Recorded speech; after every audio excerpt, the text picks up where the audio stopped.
Ciao, buonanotte, and buon tornato del Giro d'Italia. In English, that would be welcome back. It's Tuesday night, time to continue our tour of Italy. Tonight, we are going to continue up in one of the last regions of the Northeast. We're in the Veneto, home to Verona, Venice, Romeo and Juliet, and the fabulous Lake Garda, and also a little something I think that you're all familiar with, Prosecco. So I thought it would be just, we really can't talk about the Veneto, even though tonight we're going to mainly focus around the city of Verona, because that's kind of the hotbed of wine action. Would be remiss not to talk about Prosecco, because the original area for Prosecco comes from the Veneto. About 2009, they decided to declassify Prosecco and allow it to be made region-wide all throughout the Veneto, as well as the neighboring region of Friuli. But the original control zone for Prosecco, what's called now the Superiore zone, is located between two cities. One is called Valdobbiadene and the other one is Coniglio. The Prosecco we're going to taste tonight is going to be a Valdobbiadene Prosecco Superiore from the Bisol estate. Now, Prosecco is made from a grape that's called Glera.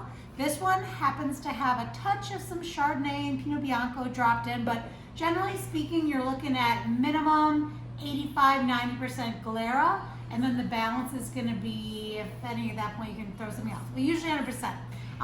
The big thing about Prosecco is that the majority of them are made in what's called the Charmat, or the tank method, meaning you basically make the wine sparkling, undergo the second fermentation in a large pressurized tank, and then you bottle the wine already sparkling from this tank.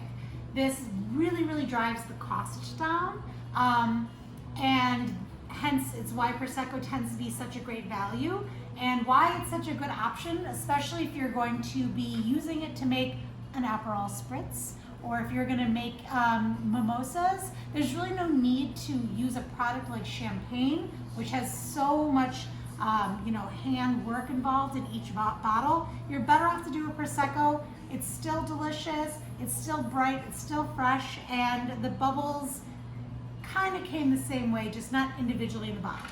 Now, these guys are super cute. These are little 187 milliliter bottles that we get. And they are great to keep on hand at home, because in case you just want to make yourself an Aperol spritz, or in case you just need a little glass of sparkling, it's really nice to have a few of these guys in the fridge. You get a little soft banana, you get a little hint of tropical fruit here, but I also on the palate get a lot of kind of white flour, a little bit of white pepper. It's a beautiful, crisp, easy drinking, light, refreshing, sparkling wine. And we don't really have to talk about it too much, but it's just, I thought it would be remiss to not mention Prosecco, since real deal OG Prosecco is Veneto, and Veneto only, and it really should be from the Valdobbiadene or Coniglio. So in case, again, we sell Proseccos that are not from there, but always good to know that that's really where it came. So now we're gonna go south, and we're gonna be just a little bit east of the city of Verona now. We're gonna start with one of the more historic whites of the region. This is Soave Classico. So 45 minutes to an hour east drive of Verona, you come into the zone for Soave Classico. Now, the village of Soave is a really cool old fortified city. The whole walls around the outside, very protected. However, the zone eventually was expanded beyond Soave Classico. So you do have the actual, again, original zone, and then you have the hills beyond it. The most important thing to know about Soave is that it's going to be made from a grape called Garganiga. Now, Garganiga, some people have called it Trebbiano di Soave in the past, but really Garganiga is the old grape, and you do get a lot of different outcroppings of volcanic soil throughout the Soave zone, and this bottling is actually coming from volcanic soil, and you very much get that on the palate. Now, Soave tends to dance into the orchard fruit. You usually get some pear or some apple notes on it. This guy happens to have a lot of like apricot and candied grapefruit. Like it has the brightness of the citrus, but it's rounder, and you definitely get that, still get the orchard fruit, going more apricot.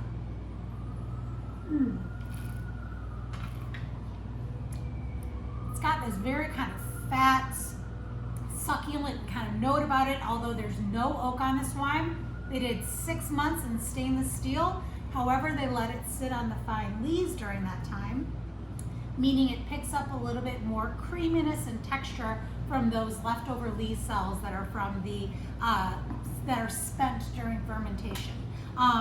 You definitely get the volcanic note comes through on the palate. It's got this very flinty, fine mineral note that is really cutting through that fat, like peachy apricot kick.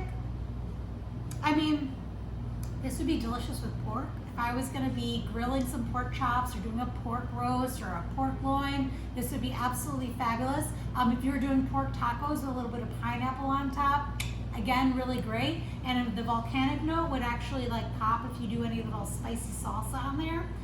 So I know that pork taco is not an Italian dish. In fact, technically an Italian dish would be eating a horse meat ragu pasta. But just in our current day, like what we like to normally eat, and here in the US, I would say this would be an excellent pairing for pork. And yeah, I could just drink it outside too, let's be honest. But the Sandro di Bruna Suave Classico, technically it's a third generation now, though they only started in 02 by Sandro in his life on Marina. His father was Bruno, and that was where he got the name from. So now we're gonna hone in a little closer on Verona Direct, because Verona is kind of right in the smack in the center of the Valpolicella zone. And I know that almost everyone watching this has drank Valpolicella, had Valpolicella, or knows of it. Valpolicella is not a grape. It is a village, much like Barolo and Barbaresco were villages in Piedmont that happen to grow the grape Nebbiolo. Valpolicella is a village in near Verona, and the grapes that are grown for Valpolicella are a blend. The main grape is going to be Corvina, and there are a few iterations of Corvina. One that we'll see in this, wine as well as the last one is Corvinone, which anytime you see one at the end, it means larger. So this is going to be a larger variation of Corvina. Then you have the other two main local grapes. One's called Rondinella, one is called Molinara. Sometimes you see another local grape called Osoleta. But technically Valpolicella has kind of loosey-goosey rules, and I think you can put up to 20 or 25% of a litany of other grapes, and those could even be things like Cabernet or Merlot or Cabernet Franc or Montepulciano, all sorts of things. So you do see quite a variety of blends often, but you're always going to see at the core of that blend, you're going to see Corvina or Corvinone. So we're going to first do what I'm calling our summertime Valpolicella. I just brought this Massimago in because when I tasted it this winter, I was like, I want that when the summer, I want it when it gets nicer. You can tell from the color, it's very pale. It's totally translucent. There's no oak on this either. It also, kind of like the Suave, spent 6 months in stainless steel tanks. They are on the eastern part of the Suave, of the Valpolicella zone. In fact, Massimago is not far from Suave. And they just, I really like this. It shows through that inherent, sometimes you get a lot of spice, you get a little black pepper and spice. I often like to suggest Valpolicellas to people who like things like Cabernet Franc, because you have that similar kind of earthy little rustic spice to it. Here you definitely, it's got this little brambly black peppercorn mingling with raspberry and blackberry fruit, but it's very light and fresh. You could probably chill this even if you wanted to, but like summertime pizza party, you're sitting outside, it's hot, you're having pizza, this would be a perfect light, easy Valpolicella to drink. It's $25 on the shelf, nothing crazy. The Massimago estate is actually from the Cracco family, which still descendants of still run it today. They first planted vineyards in 1883, though they kind of replanted and rebooted a lot of things in, I want to say it was like 03, 06, I don't know. Either way, from the moment I tasted this, I absolutely loved it. I just knew it was kind of a warm weather Valpolicella. And the thing about Valpolicella is that a lot of people consider it to be a little bit more hearty, and that is kind of because we have styles like Valpolicella Ripasso. So I see I have a little bit of time, so I'm going to just take one moment to indulge you and speak of a more high-end wine that we're not going to be tasting today, which is Amarone della Valpolicella. So Amarone stems from the word amaro, which we saw last week when we were talking about amaros or bitters. Amarone meant it was an Amarone, a bitter version of a wine called Recioto della Valpolicella. Basically, they used to, back in the day when they were making their Valpolicella, the grape cluster kind of has like a larger clump of grapes, and then it has a small little part that they would call the ear, the reccia, which was in local dialect. They would clip the reccia, the little smaller kind of top bunch, because seeing as the same amount of nutrients came into the stem, it ended up being sweeter because all those same energy was being spent on all the sugars of this larger bunch, and that small little guy had all these condensed sugars. So the grapes were sweeter, they clipped it, and they laid those to dry. And then later, months later, once they'd kind of shriveled up into little grapes, they would press those and make a dessert wine called Recioto della Valpolicella, again, referencing the ear. The story goes that one year, the Recioto dried, it fermented totally dry. So it no longer was a sweet wine, it was what was considered an amaro, or a bitter version.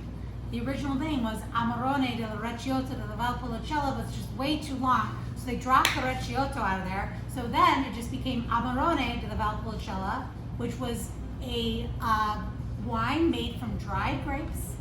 So they would again clip certain clusters, lay them to dry for several months, and then they would press them in the spring, and they would make a wine called Amarone, and they would ferment it totally dry. So it still had the viscosity like it should have been a sweet wine, but it didn't have the sugars because they made it amaro. Well, a wine that was then born from them making Amarone was Ripasso. So basically, in that spring, after they pressed their Amarone, they would take their Valpolicella, which had already been pressed and fermented in the winter, in the late fall, winter when thing came in, and they would repass it, or ripasso. They repass it over their Amarone leaves and the skins, and in doing so, it started a second fermentation, and it beefed up the wine a little bit. So in the end, a ripasso della Valpolicella is somewhere a little bit more in the direction of Amarone versus classic Valpolicella. So with the Le Ragose, sure enough, they do, it's Corvina, 50%, Corvinone, 20%. So we're already at 70% of the wine is pretty much the main grape. And then they do have the Rondinella and 10% other varieties. They do kind of a long, almost 2-week maceration in the fall. And then come March, they repass it over the Amarone. And so in the end, you see a much deeper and darker wine than that original Valpolicella, and you get some of these more concentrated aromatics. Here it has way more like chocolate covered raisin and coffee grind, very, very like dense, almost like cooked down compost of berry. Same time, you still have some nice bright, fresh, there's nothing that feels heavy or syrupy about this. So it kind of takes the aromatics from the Amarone, but still delivers it on a little bit more of a rich palate than a classic Valpolicella. But it's an excellent wine. It's still, again, $24 on the shelf, a great value. Amarones tend to be a lot more expensive. They're usually closer to 70 and upwards.